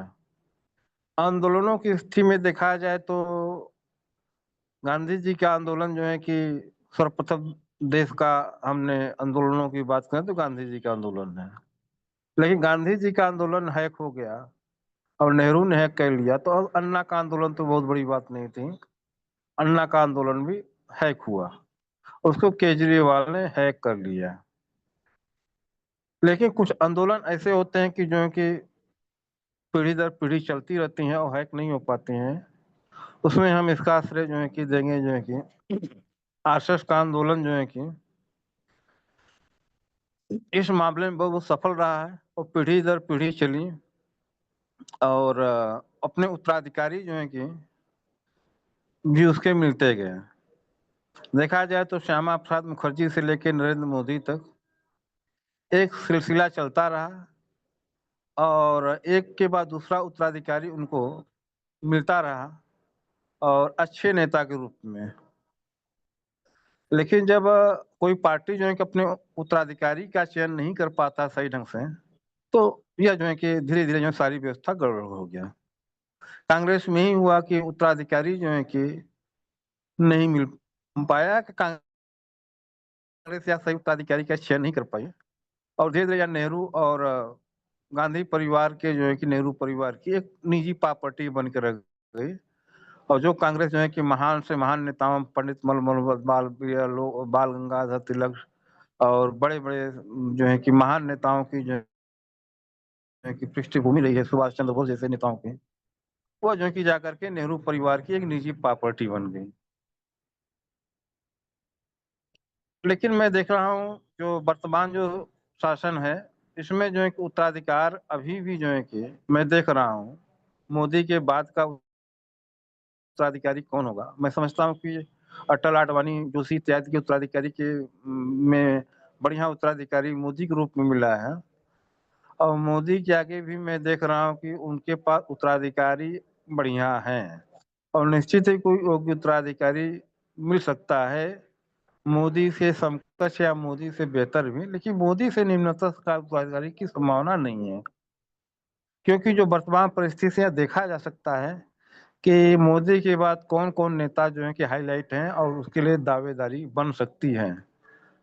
तो यह मैं समझ सकता हूँ कि अभी भी जो है कि भारतीय जनता पार्टी में 15-20 सालों के लिए उत्तराधिकारी जो है कि योग्यतम व्यक्ति उत्तराधिकारी आ सकता है, क्योंकि वह अभी भी किसी व्यक्ति की वह पार्टी नहीं बनी है। और दूसरी बात जो है कि एक उसके साथ में मार्गदर्शक या कि समाजसेवी संगठन जो है कि भी बना हुआ है, आरएसएस जो है कि दिशा निर्देश देने के लिए, जो शुद्ध समाज के लिए कार्य करते हैं, समाज को संगठित करने का करते हैं, लेकिन जब वो राजनीति में जाते हैं तो उनका जो है कि उनमें से स्थान खत्म हो जाता है। तो एक पृष्ठभूमि अच्छी बनी है। और जो आंदोलन चले जाए गांधी जी के बाद जो है कि गांधी जी के बाद जयप्रकाश का आंदोलन आया। जयप्रकाश का आंदोलन में भी जो है उत्तराधिकारी तो बढ़िया नहीं मिल सकता, अच्छा नहीं मिल पाया है, और जो बहुत अंत में पूरी राजनीति का जो है कि कचरा कर दिया है। इसके बाद जो है पुनः जो है कि विश्वनाथ प्रताप सिंह के रूप में आंदोलन हुआ, उसका भी वही हाल हुआ, उत्तराधिकारी तो नहीं मिल पाया सही ढंग से, और खुद जो है कि वीपी सिंह जो है कि गलत दिशा पकड़ लिए। इसके बाद अन्ना हजारे का आंदोलन आया, यह जो है कि भी वही अपने नेतृत्व को सही ढंग से दे नहीं पाया। लेकिन यह स्थिति जो है कि हमने राम मंदिर के आंदोलन से जो क्रांति उत्पन्न हुई, उसका जो है कि उत्तराधिकारित्व की समस्या नहीं रही है। हमें जो है कि वर्तमान जो है नेतृत्व पर विश्वास करना चाहिए, उस पर आगे बढ़ना चाहिए। और रही जो है कि नई व्यवस्था देने के लिए, तो इसमें जो व्यवस्था गड़बड़ है निश्चित रूप से कि अभी भी जो है कि जो जनप्रतिनिधित्व है वो सही योग्य जनप्रतिनिधियों का चुनाव जो है कि नहीं हो पा रहा है, क्योंकि अभी भी जो है कि लोक प्रशस्ति लोकप्रियता के आधार पर लोग चुनाव लड़ी जा रही हैं। बिहार में यही हुआ है और आगे भी यही होने वाला है। वास्तव में जो दिशा मिलनी चाहिए वो दिशा नहीं मिल पा रही है। अब हमें जो है हम लोगों को एक नया जो है कि विचार करना चाहिए कि राजनीति की सही दिशा कैसे पुनः प्राप्त हो, और सत्ता पक्ष संभालने और सत्ता पक्ष पाने के संघर्ष के बजाय कुछ एक नई दिशा प्राप्त हो, जिससे जो है कि नई व्यवस्था और एक सुधारात्मक प्रक्रियाओं के तेज रखने वाली प्रक्रिया बन सके। इसके लिए एक लंबा संघर्ष करना होगा, और लंबा संघर्ष करने का मतलब कि जैसे मुनि जी इसमें में एक प्रक्रिया लगाए हुए हैं, उसी तरह और भी लोग जो हैं कि अलग अलग जगह से लगे हुए हैं, लेकिन उनका एक दूसरे में संगठित विस्तार भी नहीं हो पा रहा है। लेकिन ये होना चाहिए कि हमें लंबे समय के आंदोलन में और अच्छे व्यक्तियों को चुनाव करते हुए धीरे धीरे जो है कि आगे बढ़ते रहना चाहिए। अच्छे परिणाम के लिए लंबा संघर्ष जरूरी है, और मनचाहा फल प्राप्त करने के लिए एक जो है कि लंबी तपस्या से गुजरना पड़ता है। और जैसे गंगा को लाने के लिए भगीरथ को जो है कई पीढ़ियों तक तपस्या करनी पड़ी, तो वह तपस्या की परंपरा जो है कि मिलती गई और बनती गई। राष्ट्रीय स्वयं सेवक संघ में भी वह तपस्या की परंपरा बनी है और आगे भी बनी रहने की परंपरा एक सुविकसित है। वैसे ही कोई ऐसी प्रक्रिया बननी चाहिए कि पीढ़ी दर पीढ़ी जो है कि हमें गंगा लाने के लिए जो भगीरथ प्रयास है वो रुके न, अवरुद्ध न हो, चलती रहे। यदि हमारा यह मार्ग यदि सुनिश्चित हो सके लोकतंत्र के लिए, समाज के लिए, तो कोई असंभव बात नहीं है कि सारी चीजें न ठीक सके। लेकिन यह कि हमें जल्दी जो है कि व्यापक होने का यह सोच छोड़ना पड़ेगा। हमें धीरे धीरे जो है कि आगे बढ़ते रहने का प्रयास करना पड़ेगा, और संभवतः जो है कि आगे जो है कि हमें ऐसे लोगों से संगठित, ऐसे लोगों को साथ में लेने की जरूरत है जो इस दिशा में कार्य करना चाहते हैं, और वो लोग जो है कि अपना जो है कि ऐसे लोगों को और लोगों को जोड़े जो इस दिशा में कार्य कर रहे हैं। लेकिन समाज की स्थिति में ऐसा होता चला जा रहा है कि नए ऐसे जो है कि सामाजिक चिंतन वाले, सामाजिक वैचारिक रूप से जो है कि स्वतंत्र बौद्धिक चिंतन करने वाले बहुत कम लोग धीरे धीरे हो जाते हैं। यह अलग संकट है। ऐसे दोनों संकटों से बचते हुए हमें आगे बढ़ना है, और उसके लिए गंभीर प्रयास और बड़ा जो है कि धैर्यपूर्वक जो है तपस्या करने की जरूरत है। इसमें महापुरुष की तरह जो है कि लगना होगा जो है कि। इसी साथ में मैं समाप्त करता हूँ। धन्यवाद जी, धन्यवाद आदरणीय। बाकी के साथी बताएं, कोई प्रश्न है, कोई बात है तो रख सकते हैं।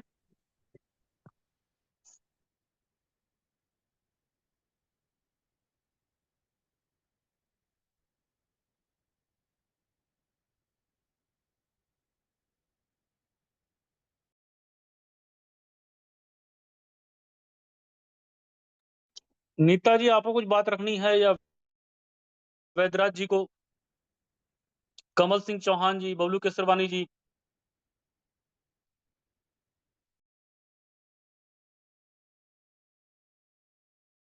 मुझे कुछ नहीं कहना भैया। ठीक है। ठीक है भैया, हमें भी कुछ नहीं कहना, सुनना है बस।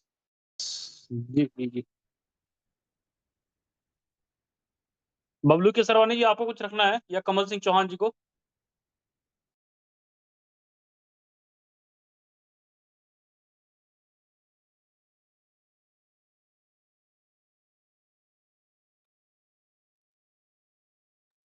चलिए, मैं थोड़ा सा इस विषय पर, देखिए, तो बबलू जी आप बोल रहे हैं, बताइए। नहीं, आप बोल लीजिए, आप बोल लीजिए, मैं कुछ कहूंगा। जी ठीक है। देखिए, आज का जो विषय हम लोगों ने लिया है उसमें अन्ना आंदोलन की सबसे पहले बात हुई है, दूसरा लोकतंत्र और लोक स्वराज्य की बात हो रही है। एक तो देखिए, बात की जाए तो अन्ना हजारे जी की जो पृष्ठभूमि है उसको जब मैं देखता हूँ तो अन्ना हजारे क्या करते थे पहले, तो अन्ना हजारे जी जो हैं उन्होंने महाराष्ट्र में भी बहुत काम किया, और वहाँ से जो खराब भूमि थी वहाँ पर जो है पानी वगैरह का काम या जल को स्टोर करने का, तालाब वगैरह का, पॉन्डिंग वगैरह का काम भी उन्होंने वहाँ पर किया। तो अन्ना हजारे की जो छवि है वो छवि जो है शुरू से बहुत अच्छी छवि रही है। गांधीवादी विचारधारा के व्यक्ति रहे हैं, साफ सुथरी छवि रही है, और ऐसे व्यक्तियों के साथ जो है जन समूह बहुत अच्छे तरीके से जुड़ जाता है। लेकिन एक बात वही आती है कि गांधीवादी जो होते हैं वह दो तरह के हैं, एक धूर्त हैं और एक शरीफ हैं। धूर्तों में साम्यवादी हैं जो सबको मूर्ख बनाते हैं, और जो शरीफ हैं वो बेचारे ठगे जाते हैं। मैं तो इनको ऐसे ही देखता हूँ कि ये अरविंद केजरीवाल के द्वारा ठगे गए, क्योंकि जो अन्ना हजारे हैं वो व्यक्ति तो बहुत शरीफ थे, सीधे साधे सरल स्वभाव के व्यक्ति थे, और अन्ना हजारे को आप देखेंगे तो मैग्सेसे पुरस्कार प्राप्त हुआ, और यही पुरस्कार जो है बाद में जो है अरविंद केजरीवाल को भी शायद 2005-6 में प्राप्त हुआ। अरविंद केजरीवाल एनजीओ चला रहे थे परिवर्तन नाम का, और ये जो परिवर्तन नाम का जो एनजीओ था, इसे जो है बाहर से भी फंड आ रहा था। तो ये जो कहानी जो शुरू होती है कि 2010-11 में जो आंदोलन शुरू हुआ, तो पृष्ठभूमि इसकी देखनी इसलिए जरूरी है कि अरविंद केजरीवाल जो है, जहाँ तक मुझे जानकारी है, वो जो है इनकम टैक्स विभाग से थे, और एक अच्छी खासी जो है पोस्ट पर थे, एक अच्छी खासी जॉब थी। कोई व्यक्ति वहां से छोड़ करके राजनीति में क्यों आएगा? और राजनीति में आएगा तो फिर वो जो है, या फिर इस तरह के आंदोलन में सब कुछ छोड़ छाड़ के आता है, तो क्या उसका कोई मोटिव होगा या कोई लक्ष्य होगा कि नहीं होगा? क्या प्री प्लान करके कि मुझे सीएम बनना ही है, ये सब कुछ आंदोलन जो शुरू हुआ, क्या ये सब कुछ पहले से प्रायोजित था? फिर उससे थोड़ा-सा हम और बैकग्राउंड में चले जाते हैं, 1999 की बात जब देखते हैं, तो जो राइट टू रिकॉल के ड्राफ्ट पे जो काम होता है, उसके बाद राइट टू इन्फॉर्मेशन के ड्राफ्ट पे काम होता है, तो उसमें राहुल मेहता जी भी लगे हुए थे, और अरविंद केजरीवाल लगे हुए थे, अन्ना हजारे लगे हुए थे। लेकिन ये जो जो आंदोलन शुरू हुआ, बड़े सिलेक्टिव लोगों से स्टार्ट हुआ। आप देखेंगे कि महाराष्ट्र के रालेड गाँव से जब अन्ना हजारे को उठाया जाता है, तो ये बात का ध्यान रखा जाता है कि अन्ना हजारे जब इस आंदोलन को कर रहे हैं और ये आंदोलन किस तरह से हाईजैक हो जाता है, उसमें कैसे इंटेलेक्चुअल लोग घुस जाते हैं। तो अन्ना हजारे एक ऐसे व्यक्ति जो कि लोगों को मोबिलाइज़्ड कर सकते हैं, भीड़ इकट्ठी कर सकते हैं, गांधीवादी हैं जिनके पीछे जो है लाखों लोग खड़े हो सकते हैं। एक ऐसे व्यक्ति, दूसरे ऐसे व्यक्ति को चुना जाता है किरण बेदी को, जो कि जो है दिल्ली में जो है वो आईपीएस ऑफिसर रह चुकी हैं, और उनकी छवि भी जो है बहुत अच्छी छवि है, अर्थात सारे जो मंच पर आपको जो लोग दिखाई देंगे वो बहुत अच्छे-अच्छे छवि के लोग दिखाई देते हैं। तीसरा, आपको एक कुशल प्रवक्ता की आवश्यकता थी जो बहुत अच्छा बोलने में हो, तो फिर आप जो है कुमार विश्वास को ले आते हैं, कुमार विश्वास भी इस आंदोलन में शामिल हो जाते हैं। ज़ाहिर-सी बात है कि मंच संचालन के लिए एक एक कुशल प्रवक्ता की एक अच्छे प्रवक्ता की आवश्यकता पड़ती है। फिर चौथा व्यक्ति देखेंगे आप, अरविंद केजरीवाल की जो छवि है, वो बहुत पढ़े-लिखे, तेज-तर्रार व्यक्ति की है, ईमानदार व्यक्ति की है। तो जो जो पूरा का पूरा जो समूह जो मंच पर खड़ा होता है, उसमें आप सबके सबके देखेंगे तो सबकी जो छवि है, वो बिल्कुल अच्छी दिखाई देती है। लेकिन एक-एक करके लोग धीरे-धीरे जब ये आंदोलन जो है अपनी समाप्ति की ओर बढ़ने लग जाता है और अरविंद केजरीवाल घोषणा कर देते हैं कि जी मुझे तो अब सीएम बनना है या हम लोगों को अब चुनाव लड़ना पड़ेगा। वो कहते हैं कि इस तरह से तो सरकार चुनेगी नहीं, हमें सत्ता में आना ही पड़ेगा। वहां से कई लोग समर्थन में उतरते हैं कि अरविंद अन्ना हजारे तो सीधे साइड हो जाते हैं कि हम लोग जो है चुनाव लड़ने नहीं आए हैं, वो साइड हो जाते हैं। तो एक जो बड़ा कांटा था इनके रास्ते का इस सत्ता में पहुंचने तक का, वो तो खुद ही साइड हो जाता है। कुछ लोग साथ चलते भी हैं, चुनाव लड़ते भी हैं, चुनाव में बहुमत भी मिलता है। फिर लोकपाल का ये लोग ड्रामा करते हैं, 49 में दिन में इनकी सरकार गिर जाती है। दोबारा जब चुनाव होता है तो फिर ये जीत कर आते हैं। फिर वही सारा ड्रामा कि लोकपाल वगैरह कुछ पास हो नहीं पाता है और बीच में कुछ दिन जो है ये लोग जनता दरबार भी लगाते हैं, सुनवाई करते हैं, जबकि जानते हैं कि वो सब प्रैक्टिकल नहीं है। एक सीएम के लिए कोई 50, 100, 1000, 2000 लोगों का गांव नहीं है जहां बैठ करके सुनवाई करने लग जाए। तो ये सारा का सारा जो काम था ये एक तरह से प्रैक्टिकल नहीं था, लेकिन दिखाने के लिए किया गया। उसके बाद जो है इन लोगों का शराब घोटाले में भी आया। और 3-3 स्टेट में आप चुनाव लड़ रहे हैं तो जाहिर सी बात है कि फंड चाहिए। फंड कहाँ से आएगा? बिजनेसमैन को आप गाली दे रहे हैं, अदानी अंबानी को आप गाली दे रहे हैं, बाकी सारे उद्योगपतियों के आप विरुद्ध हो गए, तो वहां से तो आएगा नहीं, तो फिर 2 नंबर से आएगा। जनता तो इतना दान करती नहीं है कि जनता के पैसे से दान से आप चुनाव लड़ जाएं। तब फिर जो है वहां पर भ्रष्टाचार भी करना पड़ जाता है मजबूरी में। मैं ये नहीं कहता हूं कि नीयत खराब थी, लेकिन अगर 3-3 राज्यों में आपको चुनाव लड़ना है तो फंड तो चाहिए। और फंड आएगा कहाँ से? तो फंड या तो जो है कंपनियों से मिलता है, पूंजीपतियों से प्राप्त होता है, या तो भ्रष्टाचार से प्राप्त होता है, 2 नंबर से आता है। तो ये पूरा का पूरा मतलब प्रकरण ही देखेंगे तो अरविंद केजरीवाल की पूरी छवि ही जो है वो संदेह में दिखाई देती है कि ये पूरा आंदोलन हाईजैक सिर्फ इसलिए किया गया कि हमको सीएम पद पर पहुंचना है। और जो वादे किए गए, जो जो बातें कही गई, वो सारे के सारे बिल्कुल पलट जाते हैं। आप लोगों ने देखा होगा कि जब आंदोलन चल रहा था तब अरविंद केजरीवाल 300 पन्नों का एक ड्राफ्ट लेकर घूमते थे कि ये शिला दीक्षित के विरुद्ध जो है मेरे पास जो है वो सारे साक्ष्य हैं, आते साथ ही इनको जेल में डलवा देंगे। जैसे ही आए तो फिर बोले कि नहीं, अब तो जो है बीजेपी हमको काम नहीं करने दे रही है, अब जो है हमारे पास कोई साक्ष्य नहीं है, बीजेपी वाले बचा रहे हैं। तो पॉलिटिकल ड्रामा इतना ज्यादा, तो मतलब किसी व्यक्ति में जैसे कहा जाए कि इतना ज्यादा जो है रंग बदलने वाला व्यक्ति, या शीश महल की बात हो कि हम आम आदमी की तरफ रहेंगे, तो अन्ना हजारे जो अलग हो गए, मुझे लगता है उनका डिसीजन बहुत सही था। वरना अरविंद केजरीवाल की छवि तो जो है वो खराब हो ही गई, साथ साथ जो है अन्ना हजारे की छवि भी बहुत खराब हो जाती। तो उस समय उन्होंने एक डिसीजन सही लिया कि खुद को दूर कर लिया, क्योंकि भविष्य में आप देखेंगे तो धीरे धीरे एक एक करके सब साइड होने लग गए। कपिल मिश्रा इनके साथ थे, वो भी साइड हो गए। किरण बेदी थी, वो भी साइड साइड हो गए। कुमार विश्वास थे, वो भी साइड हो गए। मतलब जो जो मंच पर बैठने वाले थे लोग, उन सबको समझ में आ गया कि इनका लक्ष्य केवल और केवल सत्ता प्राप्ति है। और सारी नीतियां जितनी थी, जितनी बातें थी, वो सब बदल गई। तो कहीं ना कहीं मुझे तो ये भी लगता है कि कहीं ये जो परिवर्तन नाम का जो एनजीओ बनाया था, जो फंड पे चल रहा था, कहीं ये पूरा आंदोलन नहीं तो फॉरेन फंडिंग के द्वारा हाईजैक नहीं किया गया। इस पर भी विचार करना चाहिए। मैंने अपनी बात रख दी है, बाकी के साथी बताएं। बबलू तो भाई केसर साहब, वानी जी कुछ जैसे बोल अपने रहे को थे। अन्ना जी को 10-20 लोगों ने धोखा दिया, पूरे देश की जनता ने धोखा नहीं दिया, लेकिन उन्होंने अपना लक्ष्य क्यों छोड़ा, ये समझ में नहीं आया अपन लोगों को। जैसे अपने मुनि जी 40-45 साल से प्रयास कर रहे हैं, उन्होंने अपना लक्ष्य नहीं छोड़ा, ऐसे अन्ना जी को उनका लक्ष्य नहीं छोड़ना था। उनको 10-20 लोगों ने धोखा दिया, देश ने धोखा थोड़ी दिया। देखिए, मुझे लगता है कि कहना था बताइए।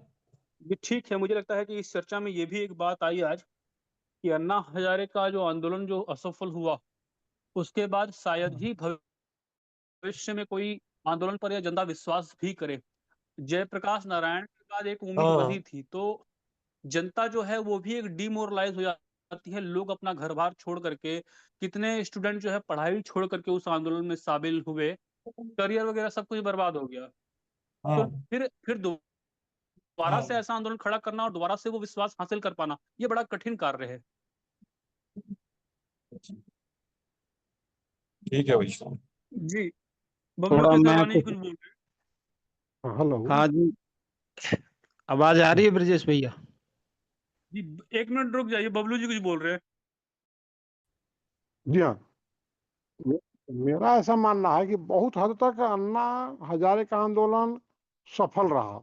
जैसा हमारे कुछ मित्रों ने भी कहा कि उस समय का सत्ता परिवर्तन उनका मुख्य उद्देश्य था, जिसमें उन्हें तो वहां तक तो उन्हें कामयाबी मिली कि कांग्रेस का जो भ्रष्टाचार वगैरह का जो आरोप सही था गलत था, मगर नीति तो उनके और नियत दोनों ठीक थे ही नहीं। तो वहां तक तो इनका आंदोलन सफल रहा अन्ना हजारे जी का। हाँ, ये अलग बात है कि समुद्र मंथन में अमृत के साथ विष भी निकल गए और वो ज्यादा जगह फैल गए, उसको संकलित नहीं कर पाए, यानी कंट्रोल नहीं कर पाए उसको। वहां तक तो समझ में आती है। फिर अभी मैं देख रहा हूँ, बहुत दिन से मैं वॉच कर रहा हूँ, हम लोग अपने आप पे स्टडी कर रहे हैं। अभी हम लोग कुल 14 लोग जुड़े हुए हैं इसमें, और हम 14 लोग मिल करके 140 करोड़ की पॉपुलेशन को हैंडल करने के लिए पूरे संविधान को बदल देंगे, इस संकल्प के साथ आगे बढ़ते जा रहे हैं। अभी हमारे एक साथी ने भी कहे कि भाई आप बीज बोते जाइए, उसको उसको फिर कुरेद के देखिए मत कि अंकुरण हुआ कि नहीं हुआ। अच्छी चीजें हैं, सलाह भी अच्छी है। मैं देखा हम 14 मिल करके समथिंग 10,000 संख्या में ऐसे मान लेता हूँ, MP और MLA दोनों मिल करके कि 788 MP जो विनर है, जो जीते हुए हैं, और जो हारे हैं नजदीकी वोटर से, तो 788 हो, और 4100 कुछ वोट MLA है पूरे देश में। तो दोनों को मिला दिया तो समथिंग 5,000 बनता है। 5,000 पक्ष और 5,000 विपक्ष हम सेम ले लेते हैं, तो 10,000 हो गए। हम 14 लोग 10,000 नेता जो पूरे संविधान को, पूरे कानून का अपने पॉकेट में रखे हुए हैं, इनको हम बदल देंगे पूरी तरीके से, और 140 करोड़ जनसंख्या जो है, इनको हम कन्वर्ट कर लेंगे। हम चाहते हुए 2-4 लोगों को अपने विचार तक पहुंचा नहीं पा रहे हैं, या उनके अपने विचार की ओर अग्रसित नहीं कर पा रहे कि कम से कम हम हमारे साथ रहें, और वो अपनी विचार हमारे विचार से विरुद्ध भी रख भी सकें। काम तो इतना आसान नहीं दिख रहा है। जिस नीति पर हम लोग चल रहे हैं, सत्ता की बुराई होता रहा है सदा दिन से, जो सत्ता में रहता है उसका विरोध होता रहा है, और सही गलत सत्ता में जो रहते हैं वो करते ही रहे हैं। अभी हमारे एक मित्र ने भी कहा कि भाई जिसके पास पावर रहेगा वही बदलाव करेगा, नहीं तो अगर आप निहत्थे बदलाव के पक्ष में जाएंगे तो मारे जाएंगे। तो ताकत भी चाहिए। अब ताकत का मतलब ये है कि भाई आंदोलन, जन आंदोलन तो उभरता है, अभी नेपाल में उभरा, बांग्लादेश में उभरा, उभर रहे हैं। भारत बड़ी कंट्री है, बड़े जन आंदोलन चाहिए। एक अकेला अन्ना हजारे दिल्ली में करते हैं तो दिल्ली तक सीमित रहते हैं, क्योंकि भारत बहुत बड़ा भूभाग है। ये दिल्ली में करेंगे तो साउथ छूट जाएगा, साउथ में करेंगे तो नॉर्थ छूट जाएगा, पूर्व में करेंगे तो पश्चिम छूट जाएगा, पश्चिम में करेंगे पूर्व छूट जाएगा। तो बहुत बड़ा भूभाग है, पूरे व्यवस्था परिवर्तन करना इतना आसान नहीं है। सब जगह हिसाब से आनी चाहिए। छोटा देश होता, नेपाल बांग्लादेश लेके तो JNG चला के, या कोई कुछ भी नाम दे दीजिए, जन आंदोलन चला करके हम सत्ता या जो चलाने वाले हैं अपने हिसाब से परिवर्तन कर लिए होते। धन्यवाद। जी धन्यवाद आदरणीय। कोई और साथी, किसी का कोई प्रश्न है या कोई बात है, या कोई बबलू जी की बात पर भी कहना चाहे तो बता सकते हैं। मैं कुछ कहना चाह रहा। जी बताइए आदरणीय। अन्ना हजारे और अरविंद केजरीवाल का जब आंदोलन चल रहा था दिल्ली में, तो मतलब इस तरह की बातें करते थे वो, समाज हितैषी, देश हितैषी, राष्ट्र हितैषी। तो मतलब फिर किस कारण से अन्ना हजारे मतलब अलग हो गए, केजरीवाल अलग हो गए, इन्होंने अपनी पार्टी बना के इलेक्शन लड़ा। इलेक्शन लड़ने के बाद इनको सफलता भी मिली, और इनकी पार्टी में जो कुछ ऐसे MLA थे जो मतलब सही बात कहते थे, मतलब इनकी अरविंद केजरीवाल की बात का अगर थोड़ा उल्लंघन कर देते तो उनको उन्होंने अलग कर दिया, कई विधायकों को अलग कर दिया। तो इस तरह से जो इनकी अरविंद केजरीवाल की मतलब चाल थी, बातें तो ऐसी करते थे कि हम जो है बिल्कुल समाज को हर तरह से, देश समाज राष्ट्र के प्रति मतलब विशेष लगाव है। लेकिन इनको सफलता तो प्राप्त हुई, सफलता प्राप्त करने के बाद ये मतलब कई घोटाले करे इन्होंने, घोटाले करे, लेकिन कुछ समय तक सरकार की मतलब बीजेपी जो सरकार थी उसकी पकड़ में नहीं आए, तो ये बचते रहे। आखिरकार मतलब एक व्यक्ति ने इनसे कहा था कि अगर भारत उससे पाकिस्तान और बांग्लादेश से अगर हिंदू विस्थापित करे जाएं दिल्ली में लाके तो ठीक रहेगा। तो इन्होंने कहा कि हम मतलब कहाँ तक उनको रोजगार देंगे। और मुस्लिम वाली बात आई तो जो रोहिंग्याई मुसलमान आके बस गए थे दिल्ली में, चाहे वो मजदूरी करते या झुग्गी झोपड़ियों में थे, तो उनके राशन कार्ड वगैरह वोटर लिस्ट में सब मतलब हर तरह से उनकी मदद करने को तैयार हो गए थे, तैयार थे मतलब, और मदद भी कर रहे थे। तो इससे इनकी अंदरूनी भावना से पता चलता है कि जिस तरह से इनकी जो कांग्रेस की चाल थी, मतलब हिंदुओं की अपेक्षा करनी और मुसलमानों को लाभ पहुंचाना, ये बिल्कुल रणनीति same to same Arvind Kejriwal की थी। और कुछ विकास कार्य तो करे जनता, मतलब दिल्ली में, दिल्ली का जितना क्षेत्र है, बसें जो चलती हैं वो महिलाओं को फ्री कर दिया, कोई टिकट नहीं, बिना पैसा फ्री महिलाएं घूमेंगी, कहीं भी जाएं, कहीं भी चाहे घर जाएं चाहे अपने, मतलब दिल्ली के जो क्षेत्र है उसमें फ्री मतलब सेवा कर दी, बिजली पानी फ्री कर दिया जनता के लिए। लेकिन उनकी चाल जो थी वो बिल्कुल के कांग्रेस और इनकी मिलती जुलती चाल थी।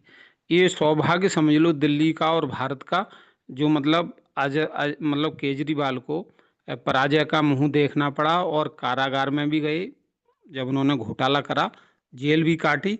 तो अब मतलब ऐसा संकेत मिल रहा है जनता की तरफ से कि इन्हें कभी सफलता मिलेगी नहीं, क्योंकि जो व्यक्ति सरकार का घोटाला कर रहा है और कहता कुछ है करता कुछ है, तो ऐसे नेता जो है कभी देश में सफल नहीं होते हैं। बस इतना ही बोलूंगा। जी धन्यवाद आदरणीय।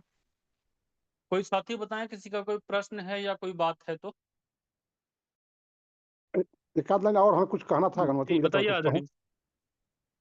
अच्छा, मेरा मानना है देश में जो अभी हमारे मित्र लोग कहे कि लोकतंत्र है या पार्टी तंत्र है, मेरा ऐसा मानना है देश में लोकतंत्र भी नहीं है, पार्टी तंत्र भी नहीं है। देश में कंपनी तंत्र चल रही है। एक कंपनी हो गई भाजपा बीजेपी, दूसरी कंपनी हो गई कांग्रेस। अभी हम ताजा बिहार चुनाव को उदाहरण लेते हैं। भाजपा भी एक मजेदार कंपनी है। ये कहती है 10-10 हजार रुपये सबको, मतलब अपना प्रोडक्ट लॉन्च करती है ना, और उसका कीमत रख देती है, 10-10 हजार रुपये देती है, वोट ले लेती है, जनता के पाई मिल जाता है। सेकंड पार्टी बोलती है कि भाई हम आपको हर घर से एक वोट दे देंगे, उसका कलेक्शन गड़बड़ा जाता है, लोगों को विश्वास नहीं होता है प्रोडक्ट नकली है, लोग उसका प्रोडक्ट को नहीं ले पाते हैं, विश्वास नहीं कर पाते हैं। जो अरविंद केजरीवाल दिल्ली में जो मुफ्त का रेवड़ी जिसको प्रचारित किए राजनीतिक पार्टी चाहे बीजेपी या दीगर पार्टियां जो प्रचारित की मुफ्त की रेवड़ी का जन्मदाता ही बीजेपी शासित राज्यों के मुख्यमंत्री आ रहे हैं या इनकी योजनाएं रही हैं, जन्मदाता ही यही रहे हैं। तो ले देकर के राजनेता कुछ किया नहीं, राजनेता जो है एक पार्टी नहीं होकर के एक कंपनी हो गए। एक प्रोडक्ट लाते हैं, जनता उसके लालच में फंसती है, फंस के उसको बैठा देती है, वो कंपनी फिर अपना जो है अपने हिसाब से दोहन करने लगते हैं वो। तो मेरा तो ऐसा ही मानना है कि कोई पार्टी तंत्र नहीं, कोई लोकतंत्र नहीं है, कंपनी चल रही है ना। कंपनी का कुछ चुनिंदा लोग हैं, वो हाई कमान वाली बात भी अभी आई कि वो तो भाई हाई कमान डिसीजन लेगा, यानी पार्टी के ऊपर भी कोई हाई कमान है जिनको जो बॉस बैठे, जो कंपनी बॉस बैठे रहते हैं, है ना, उस प्रकार से इनके यहाँ भी बॉस बन के बैठे हुए लोग रहते हैं। तो एक कंपनी है, ऐसा ही माना जाए, ज्यादा अच्छा रहेगा। जी धन्यवाद। धन्यवाद। कोई और साथी, किसी का कोई प्रश्न है या कोई बात है तो बताएं। मैं एक सवाल रखना चाहूंगा विजय साहब। जी बताइए। देखिए, मीडिया जो है चलाने के लिए जो है पैसा चाहिए, और ऐसे लोगों को उन्हें खोजना पड़ता है जिनके अंदर से कहीं भी जमीर जिंदा ना हो जाए, जो ये ना सोचने लगे कि हाँ क्या सही है क्या गलत है। हम लोगों की इतनी उम्र है, हम लोगों ने देखा हुआ है, यही अंजना ओम कश्यप, यही सुधीर चौधरी सोनिया गांधी जी के इतने गुणगान करते थे मीडिया में, इतनी अच्छी अच्छी बातें कहते थे ये लोग, और भाजपा के खिलाफ इतने आरोप लगाते थे कि सुनने के बाद एकदम समझ में आ जाता था कि नहीं नहीं बिल्कुल सही बात कह रहे हैं। और जब सत्ता नरेंद्र मोदी को सौंपनी हुई तो ये लोग इस तरीके से कन्वर्ट हुए, और आज तक जो है नरेंद्र मोदी के बारे में इतना फैंटेसी बना के रखे हुए हैं कि उनके बारे में कोई भी ऐसी अच्छी बात नहीं है जो उनके लिए न कही जाए मीडिया द्वारा। और एक प्रारूप बना दिए हैं कि भावनात्मक व्यक्ति मोदी के खिलाफ सोच भी नहीं पा रहा। तो इन लोगों को जो पैसा मिलता है, जो ऐसे लोग खोजे जाते हैं जिनको 15 लाख 20 लाख रुपया महीना तनख्वाह दिया जाता है, मरे हुए जमीर के लोग जो कहीं से भी अपने मन की बात कभी नहीं करते हैं, जो मीडिया संस्थानों द्वारा बता दिया जाता है वैसी ही बातों कहते हैं। क्या ये लोग आम जनता के या हम लोगों के लिए कोई बात करेंगे? ये हम लोग कल्पना कर सकते हैं? इस पे एक बार विचार जरूर करिए। जी धन्यवाद। किसी का कोई प्रश्न है तो प्रश्न बताएं बस, या अगर 1-2 मिनट की बात रखनी है तो रख सकते हैं, अन्यथा मीटिंग को समाप्त करेंगे।